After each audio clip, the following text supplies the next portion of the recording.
دیکھیے، ہم ایک محکوم قوم ہیں. اب اس فلسفے کو سمجھنے کی کوشش کرتے ہیں. آپ مجھ سے اختلاف کر سکتے ہیں.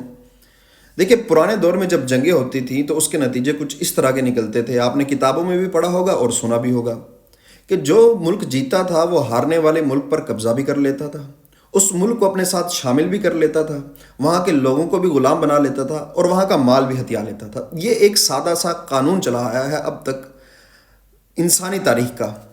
مگر جنگ عظیم دوم میں اس طرح کا کچھ نہیں ہوا. چائنا، برطانیہ، فرانس، امریکہ، سوویت یونین، انہوں نے کسی کے ملک پر کوئی قبضہ نہیں کیا، کسی کا مال نہیں ہتھیایا، کسی کو غلام نہیں بنایا. اب دیکھیں، اتنی اس جنگ میں، جس جنگ میں لاکھوں لوگ مر گئے، اتنا عرصہ سالہ سال وہ جنگ چلتی رہی، لیکن اس کے نتیجے میں اس طرح کا کچھ نہیں ہوا. وہاں پہ بنایا گیا ایک نیا ورلڈ آرڈر.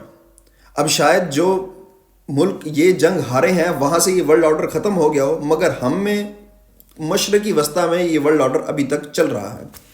ایک نظام بنایا گیا کہ ہاں ٹھیک ہے، تم ہار گئے، تم جی سکتے ہو مگر صرف اپنی روایات کے مطابق. ایک کلونیل سسٹم بنا دیا گیا.